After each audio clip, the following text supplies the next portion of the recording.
Bonjour et bienvenue dans le monde d'après, celui où on aura sans doute beaucoup appris sur nous et sur les autres après quelques semaines de confinement. J'ai eu envie de demander à ceux qui avaient volontairement ou pas déjà vécu un isolement de partager leur histoire et peut-être même leurs conseils avec nous. Aujourd'hui, c'est Jean-Noël qui va nous raconter son expérience. Salut! Bonjour Eric. Alors nous, on s'est croisés plein de fois au cours de ces dernières années, au moins 10, à Paris et même à New York. Je me souviens de ça Exact, et c'était c'est vrai. chouette. Ouais. Ouais, très. On avait mangé healthy, je me souviens très bien. Non. Assez tôt, on a échangé sur des expériences qui m'ont toujours paru assez extrêmes et dont tu vas nous parler forcément aujourd'hui. Est-ce que Un peu, tu peux oui. nous raconter dans quelles conditions tu as Mhm. déjà vécu une ou des situations proches d'un confinement? Alors, je vais en parler, on va dire, deux un peu différentes, mais qui sont pas, qui sont sans commune mesure avec cette crise sanitaire et ce confinement sanitaire. La première, c'est je suis parti entre certains de mes contrats, après un changement de vie en quelque sorte. Je quittais le côté salariat, je voulais me lancer sur autre chose et j'avais un vrai besoin de repères et je suis parti en Thaïlande en me disant ben, j'aimerais faire un combat de boxe thaï. C'était un de mes rêves depuis tout petit en disant je dois aller jusqu'au bout et pour ça, je dois changer tout ce que je faisais. Je sortais d'une expérience plutôt dans la finance, dans les ressources humaines, enfin voilà, des choses très salariales et très corporate en disant je brûle mes chemises, je brûle mes cravates et je pars en Thaïlande faire un combat de boxe thaï. C'était il y a J'avais combien de temps? C'était il y a un peu plus d'une dizaine d'années. Euh, je... Prendre un billet pour la Thaïlande, c'était pas compliqué. C'était juste de dire mais comment faire et comment changer, comment casser avec tout ce qui nous faisait défaut. On est toujours débordé, il y a toujours quelque chose à faire, il y a toujours une. Alors il y avait peut-être un peu moins de notifications, pas de TikTok, pas de Smule ou autre, mais les sollicitations étaient toujours là, les besoins d'être débordé pour se sentir vivant, on va dire, toujours les multiples activités, surtout quand on est en mode urbain. Donc l'idée derrière était, il fallait casser avec ça. Et la seule façon de casser un peu avec ça, c'était de casser de manière extrême. J'allais dire, pour ceux qui connaissent un peu le côté un peu extrême, c'est issu des livres de Tim Ferriss, La semaine de 4 heures, qui dit bon, les changements à 98%, ça marche pas trop. C'est un peu comme, alors je vais prendre un exemple, hein, quand on veut arrêter de fumer, dire je ne fume qu'une seule cigarette le dimanche à 16 heures et c'est la seule de ma semaine, c'est très compliqué parce qu'à un moment, on se permet certaines entorses. Parfois, c'est plus facile de dire ok, j'arrête complètement, zéro, pas une le dimanche à 16 heures, zéro. Et en fait, je suis parti dans cet état d'esprit en Thaïlande en disant ok, je trouve un endroit reculé, pas forcément enfin, plus ou moins loin de la plage, où je pars dans un club de boxe thaï, pas quelque chose, je vais dire, grand public. Donc, j'ai vraiment essayé de chercher quelque chose par rebond ou par des gens qui connaissaient en disant je veux être le seul Européen. Mon but n'est pas de devenir le prochain Jean-Claude Van Damme.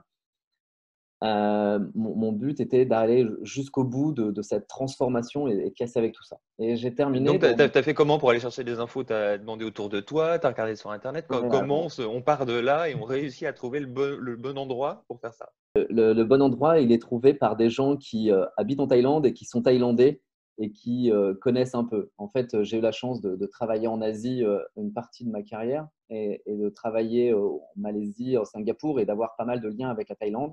Et du coup, des gens qui étaient thaïlandais m'ont aiguillé. Sinon, enfin, je ne vais pas mentir, on finit souvent dans des choses qui accueillent des touristes. À partir du moment où ça accueille des touristes, où il y a un site en anglais ou en français, on sait que ça ne pas tout à fait la même chose.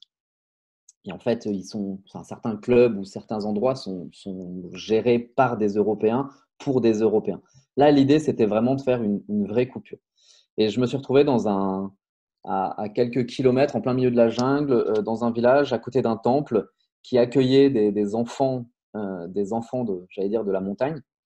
les orphelins ou les parents trop pauvres les accueillaient pour leur donner une chance, donc les scolariser, leur apprenaient à lire, à écrire et tout, et faisaient des entraînements de boxe thaï avec d'autres gens aussi. Et je me suis retrouvé là, dans un endroit assez sommaire, enfin vraiment très sommaire, petite chambre, 2 repas par jour, un à 8 heures, un à 18 heures, et le reste du temps à m'entraîner à faire de la boxe thaï avec et les enfants et les adolescents et les jeunes adultes qui étaient dans ce club. Donc, est-ce que c'était un…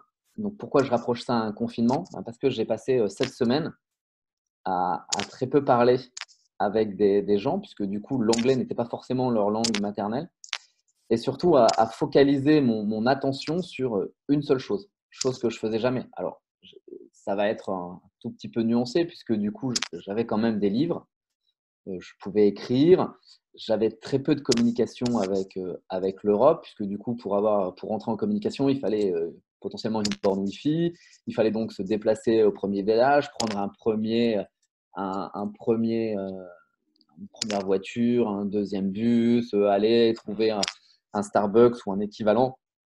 Et surtout qu'on s'entraînait 6 jours sur 7. Donc, les réveils étaient à 5h30, on allait courir, enfin voilà, tout était très ritualisé. C'est quoi le programme? Donc, on se lève super tôt, on va courir. 5h30, c'était courir 7 km, s'entraîner. Enfin, donc, grosso modo, de 5h30 à 8h, à 8h moins le quart, on va dire, c'était l'entraînement.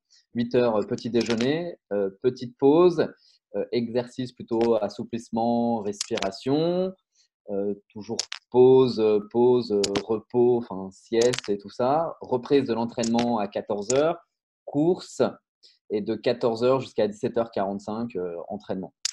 Et après, en montant en intensité.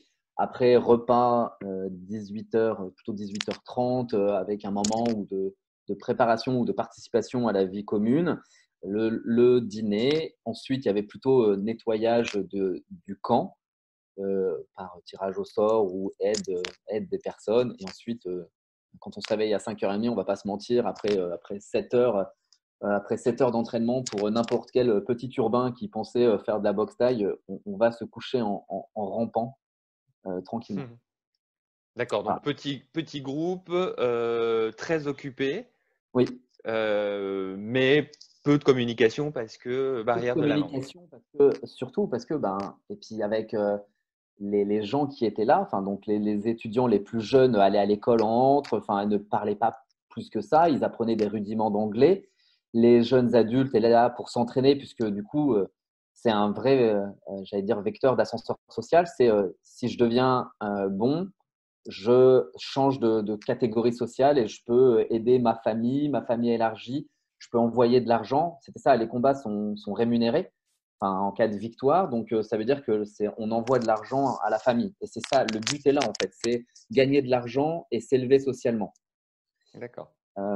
Et donc, du coup, ce qu'il ne faut pas oublier, c'est que c'est une méthode, j'allais dire, traditionnelle thaïlandaise pour apprendre la boxe thaï. J'ai des souvenirs que je vais qualifier d'horribles après, mais très, très forts en apprentissage. J'ai passé une journée à donner un seul coup de coude pendant 3 heures jusqu'à ce que la peau de mon coude craque, que ma peau saigne et une brûlure. Un coup de coude sur quoi? Sur un sac de sable. Donc, pour D'accord. apprendre les positions, c'est de retour aux bases. En tant qu'Européen, je ne savais rien. Donc, c'est du mono-apprentissage. C'est un coup de coude, un coup de poing, un coup, etc. C'est pas comme on voit dans les films, les gens se battent ou se lancent des noix de coco pour faire marcher les abdos. Il n'y avait rien de fun. C'est de l'apprentissage par de la répétition extrême. Et donc, en fait, quand on parle de confinement, ce qui est très dur, c'est que j'ai passé 6 heures, par exemple, à donner un seul coup de coude de la même position et à être corrigé par quelqu'un non-stop.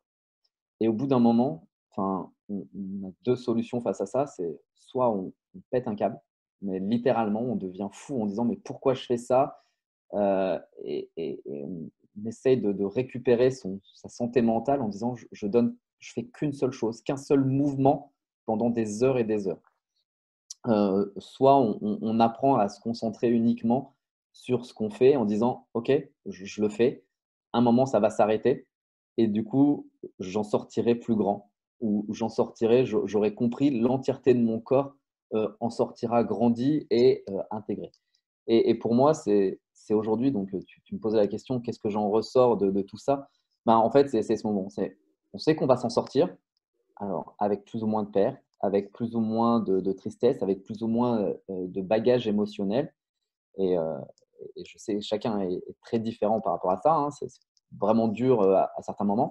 Et d'un côté, je trouve ça intéressant que tu lances des interviews sur le monde d'après, parce que ce qu'on est en train de voir et ce qu'on est en train de vivre, c'est que le monde d'après est une page blanche, parce que personne aurait été capable, il y a quelques mois, allez, ou quelques années, de penser à ce qui allait nous arriver. Donc la grande question, c'est qu'est-ce qu'on va en retirer?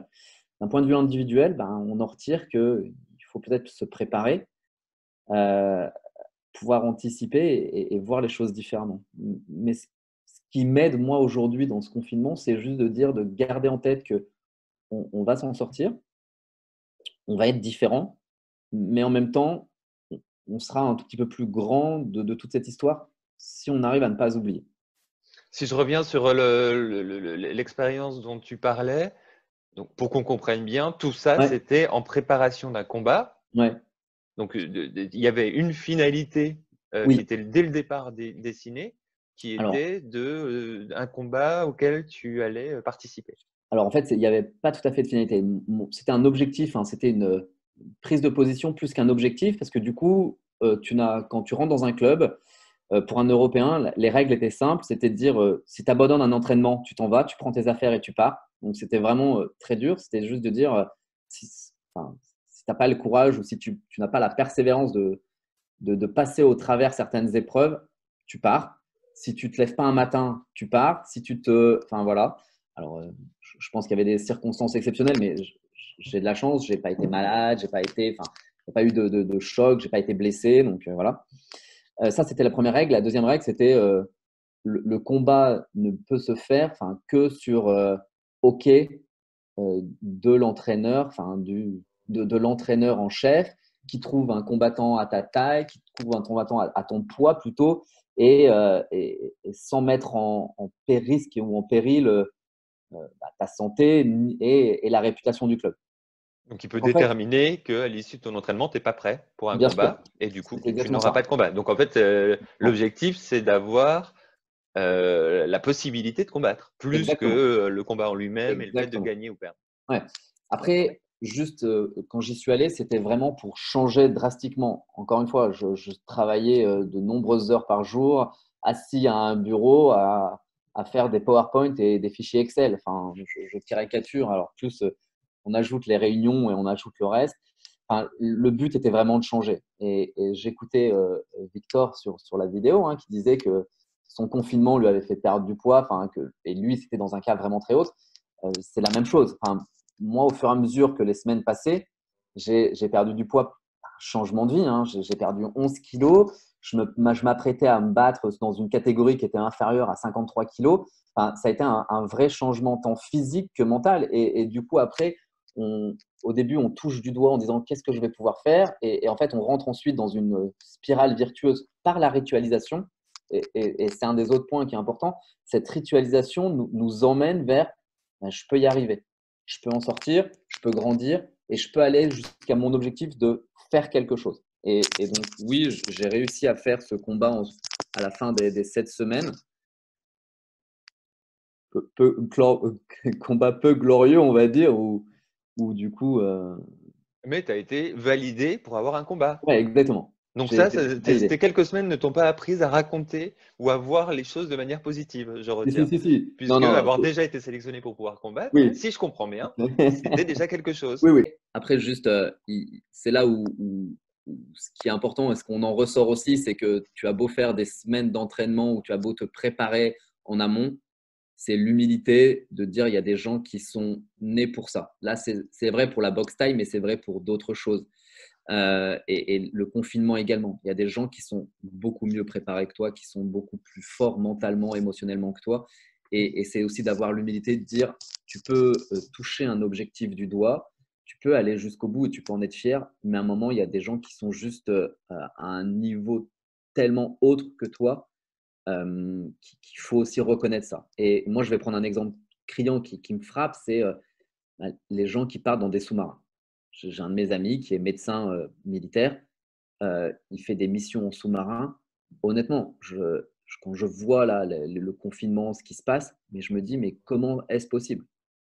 L'autre point qui me fait beaucoup plus sourire, c'est on a beaucoup parlé des missions vers Mars. Bon, on voit bien que personne sur cette planète est prêt à sacrifier 6 mois sans sortir d'une petite boîte pour aller vivre sur Mars et pour aller configurer ou construire le premier village, quoi.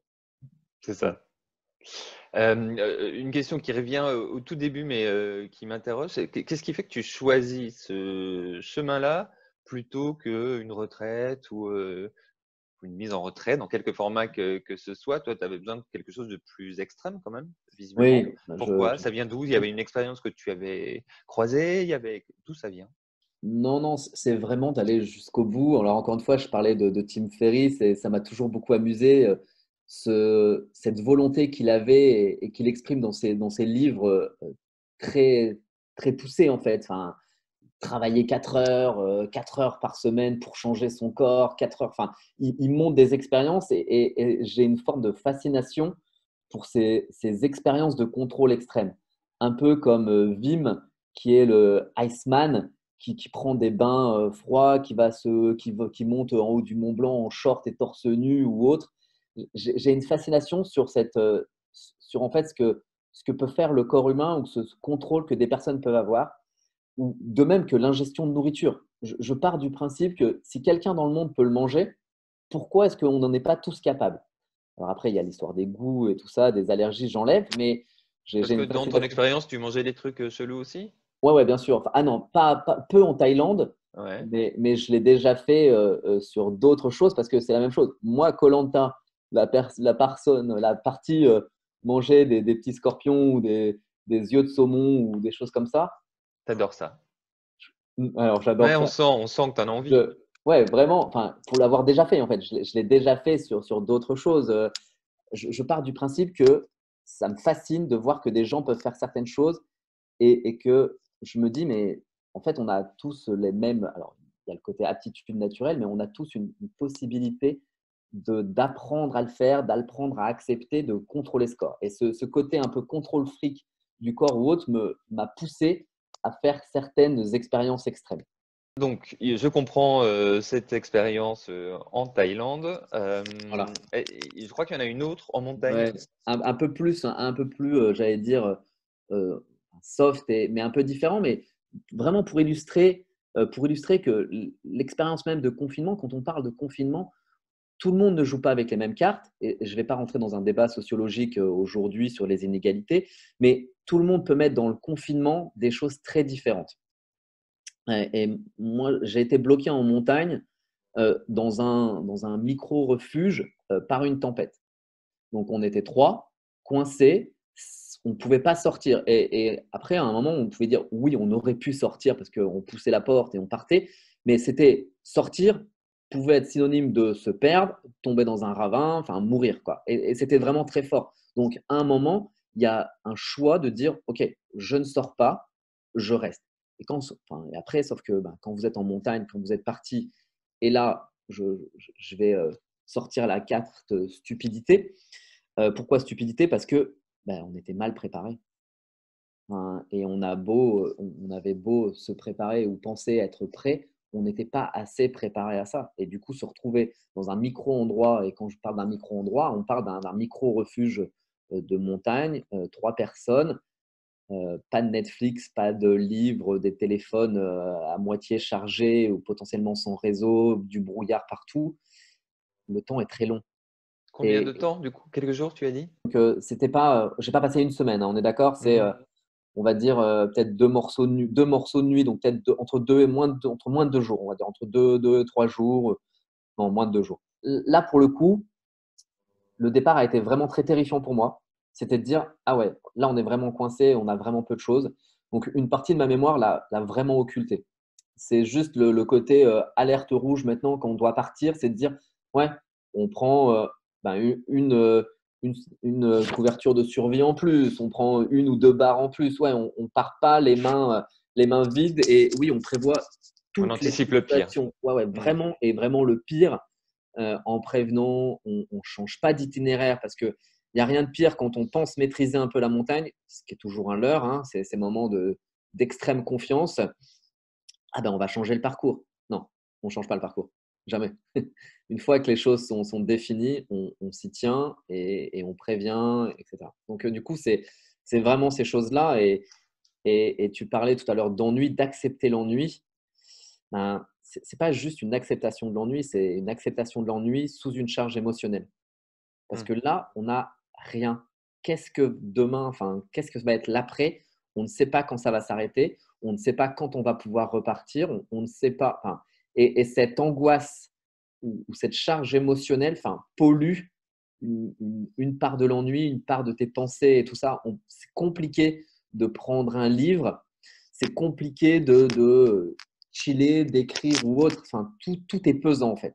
Et Hmm. pour ma part, c'est exactement ce que j'ai ressenti au début du confinement. Alors, du coup, enfin, il y a eu une telle charge émotionnelle de dire mais qu'est-ce qui va se passer? Et en fait, ça, plus les annonces donc, de certains membres de ma famille qui ont été touchés, euh, du coup, il y avait une charge où lire était impossible, enfin, regarder des séries était très, très compliqué, enfin, écrire, non, travailler, oui, il y avait du travail parce que et je fais partie de ces personnes qui parlent du futur du travail. Donc, depuis des années, je suis sur des thématiques de dire, mais qu'est-ce qui va se passer? Et pourtant, tout était compliqué.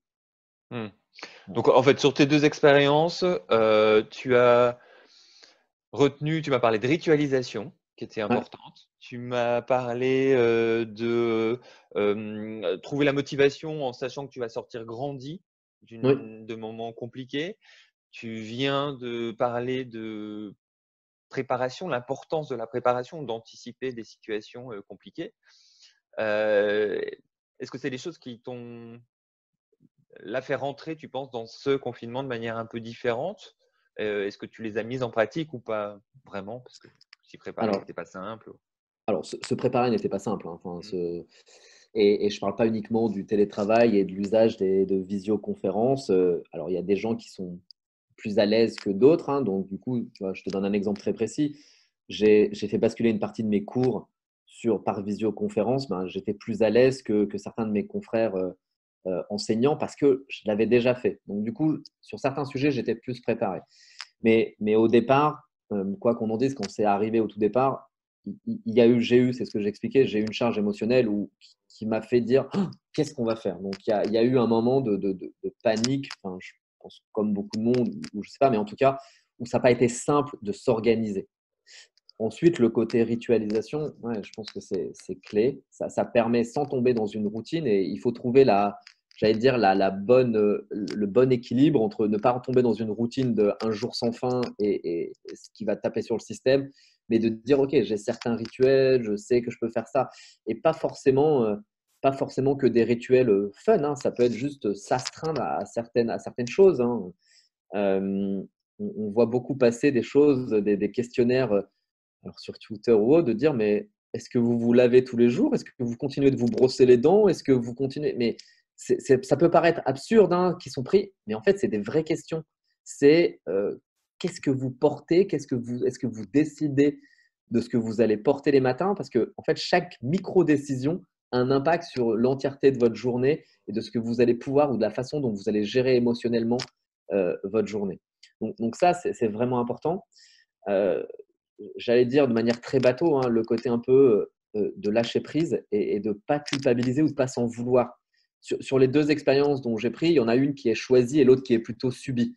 Et ça, c'est aussi très important. Je choisis de partir en Thaïlande. Après, je ne savais pas ce qui allait m'arriver, mais le premier pas est choisi. Dans le deuxième cas, c'était juste de dire, alors oui, personne ne m'a menacé, j'aurais pu sortir, mais je me suis senti plutôt, je l'ai subi parce que si je sortais, je pouvais mourir. Et là, c'est un peu la même chose. Quand au tout début du confinement, ben, on m'ôtait toute liberté, toute forme de contrôle. C'était dire, j'ai pas le choix, je dois rester enfermé, je dois. Donc ça, c'est assez dur. Mais après, je pense que ne pas s'en vouloir, accepter que chaque confinement est unique, hein, et qu'il y a vraiment différentes formes de peur. Éviter de se comparer aux autres. Parce que quand on voit les gens qui font 1 heure de sport, 1 heure de sport par jour, 1 heure d'apprentissage du coréen, écrivent 17 pages par demi-heure et ensuite travaillent, ont une vie, font des babkas au chocolat et j'en passe et des meilleurs. Honnêtement, chacun vit son confinement différemment et surtout pas s'en vouloir. Je pense qu'il y a un vrai droit à ne rien faire. Il y a un vrai droit à être angoissé. Il y a un vrai droit à ne pas supporter cette tension émotionnelle. Et c'est ce que je disais, hein. Après ce passage un peu dur pour moi, ça a été de dire, mais je vais pouvoir lire tout ma to-do list de livres, enfin ce que j'ai pas pu lire sur les 10 dernières années. Je vais faire 2 fois le tour de Netflix et reprendre toutes les séries pour les décrypter tout. Bon, bah voilà, bilan des comptes, j'ai passé un mois. Est-ce que j'ai beaucoup lu? La réponse est non. Est-ce que j'ai plutôt eu envie de relire des livres que j'avais déjà lus et parfois certaines choses sombres, hein? Je suis retombé dans Yourcenar et je me dis, mais Jean-Noël, mais pourquoi tu fais ça? On Enfin, tombe dans Yourcenar. ouais, on tombe dans Yourcenar. Il y a, Et, il y a des gens qui tombent dans pire, hein, ça ouais, va. non, mais voilà, en me disant, mais est-ce que j'ai envie de lire? Et pourtant, des choses nouvelles, des choses plus légères, pas du tout. Est-ce que j'ai fait 3 fois le tour d'Amazon Prime? Non, je me nourris beaucoup de télé-réalité que je laisse comme un fond sonore des Too Hot to Handle ou des The Circle. Enfin, Mais non, mais je si, te juge actuellement, pardon pour oui, ça. je sais, je pensais reprendre sur plein d'autres choses. Non, non, mais ma consommation de séries, quand je fais le bilan, n'a pas explosé. Je ne suis pas à jour dans tout. Voilà. Est-ce que je procrastine toujours sur des papiers administratifs qui doivent être faits avant le 28 avril? Et là, on est je ne sais pas quel jour on est, le 21 ou le 22, et j'angoisse toujours avant de les faire. Oui. Et en fait, je pense que c'est ça. Je pense que attention à la fausse image du confinement. Un confinement, ce n'est pas du temps libre. C'est pas, je pense, pour tout le monde. Alors, il y a des gens qui réussissent plus ou moins bien, mais je pense que chacun a vraiment le droit de, de ne pas utiliser avec efficacité et productivité ce temps. Ok, écoute, ça fait pas mal d'enseignements utiles et qui peuvent effectivement décontracter ceux qui sentent une petite pression sociale à faire plein de choses tout le temps parce que il Genre faut Smule. et que ça fait 2 fois que tu cites Smule. Je sens que tu essaies de me dire quelque chose et que tu voudrais Oui, que j'arrête de chanter. Je non, pas du comprends. tout. Je m'étais promis de dire, ah là là, je vais pouvoir rejoindre Eric sur Smule et Et on chanter t'attend un peu, toujours. Et les gens etc. t'attendent d'ailleurs, je Ah, pense. les gens m'attendent, mais Les tout gens le monde sont m'attend. là et t'attendent. Donc, Catastrophe, catastrophe. Je pense que c'est pas ta jamais, peine. même après 3 confinements, je suis pas sûr de réussir à poser ma voix. Ok, écoute, ça fait pas mal d'enseignements, donc super intéressant. Tu mentionnais tout à l'heure le fait que toi, tu travailles pour des entreprises, sur le futur des entreprises. Et forcément, ces petites expériences qu'on vit tous ensemble changent la donne. On ne sait pas dans quel sens, mais en tout cas, ça va bousculer des choses. Exactement. Alors, tu ne me fais pas un grand cours là parce que je te connais, tu es capable de partir pendant 1 heure, tu as 2-3 minutes, juste pour nous dire qu'est-ce que tu penses? Est-ce qu'il va y avoir effectivement des grands bouleversements? Est-ce qu'il va falloir encore du temps? Quel va être l'impact sur les organisations des entreprises? Ouais. Alors oui, oui, c'est un vrai point sur le futur même du travail. Avant de parler du futur des entreprises, j'aimerais qu'on parle du futur du travail. Je pense et le point majeur que je vais citer, euh, c'est avant tout le retour aux valeurs. Et je pense que ce qui va être intéressant, c'est que les gens vont remettre en cause, est-ce que je fais a du sens? Est-ce que ce que je fais a de la valeur? Être consultant financier aujourd'hui, pourquoi? À quoi je sers? Enfin, est-ce que je ne devrais pas mieux aller planter des pommes de terre ou des fraises pour un jour ou me préparer? Est-ce qu'on ne va pas voir un boom du sens du travail, retour sur du travail manuel? Peut-être, je pariais sur le boom aussi des formations aux premiers soins, sur le boom des formations de dire, mais on ne sait pas ce qui peut arriver.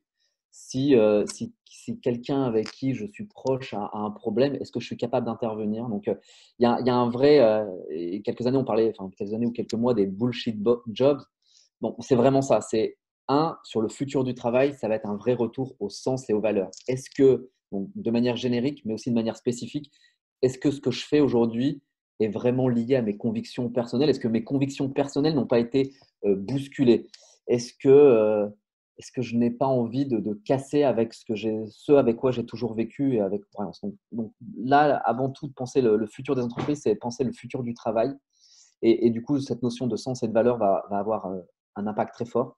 Ensuite, sur le sens du travail, sur le futur des entreprises et des organisations, je pense qu'on sait qu'il y aura un avant et un après. C'est très compliqué aujourd'hui. Je me sentirais un peu Madame Irma, une boucle de cristal pour tirer certains enseignements. On en parlait très rapidement. La notion du télétravail qui a été accélérée, la notion de hiérarchie, d'autonomie des employés a bousculé l'importance du lien social, parce qu'aujourd'hui, il y a des entreprises qui sont en manque de ce lien social. Hein. On a toujours dit que la machine à café était l'élément central. Il va y avoir deux types de personnes pour moi derrière. Un, qui vont être cette machine à café, j'ai hâte de la retrouver pour pouvoir voir mes collègues et me sentir pris dans quelque chose. Et deux, ces gens qui vont penser que cette machine à café, c'est l'épicentre même des germes et des bactéries. Il faut la fuir, il faut éviter tout contact et tout ça. On va avoir quelque chose de très tranché, de très paradoxal à gérer. Et ça va être compliqué pour l'entreprise. Je cite deux points qui me paraissent importants sur le futur des organisations. C'est l'obligation des entreprises à réfléchir sur des programmes de santé mentale pour ses collaborateurs. Et ça va être un vrai rôle principalement des DRH et des COMEX de dire mais l'anxiété, l'angoisse, être seul, comment on gère, comment on aide ses collaborateurs. Et c'est pour moi de la responsabilité, certes de l'État, mais c'est avant tout de la responsabilité de l'entreprise de ne pas juste le jeter chez soi en disant tiens, tu as une connexion Internet, tu as un écran, tu as une chaise, on te paye un coussin, travaille. Non, c'est tout cet impact de l'émotionnel et de la santé mentale. Je pense que ça va être un vrai sujet. Et le deuxième, c'est que je vais qualifier de le côté un peu ambidextre, l'ambidextrité de talent. On va demander à des gens il faut survivre dans le chaos actuel, donc survivre au présent. Et en même temps, il faut réfléchir à un futur qui va être merveilleux, plein de licornes et du travail à foison, puisqu'il faudra rattraper. Et ça, cette phase me fait très peur, il faudra rattraper. Donc voilà. Mais en tout cas, cette ambidextérité de talent va dire comment on fait pour penser le présent et le court terme et le long terme. On va perdre pour moi le moyen terme et il va falloir faire l'aller-retour entre le présent est au chaos, le futur est prospère. Comment on se positionne? D'accord. Bon, ça donne quelques clés, mais plein de points d'interrogation. Mais je crois que c'est un peu comme sur plein de sujets et comme tout le monde, en fait, il y a plein de choses qu'on ne sait pas et qu'on va découvrir en marchant, ce qui peut être aussi intéressant. Merci beaucoup d'avoir partagé tes expériences, tes enseignements et un petit regard sur le futur du travail, des valeurs, de Merci l'organisation. à toi, Eric, C'était de cool. m'avoir accueilli. C'est un plaisir. Et écoute, on Merci. se revoit bientôt. Je sais pas, alors pas à New York à mon avis, parce qu'on va mettre un petit bout de temps avant de reprendre des avions qui traversent À Paris l'Atlantique. déjà, ça serait pas Mais mal. ouais, moi je pense qu'on Découvre pourrait une rue. plus simplement se retrouver autour d'un verre à Paris. Ça peut être cool. Parfait, c'est noté. À très vite. Merci Ciao. beaucoup, au revoir.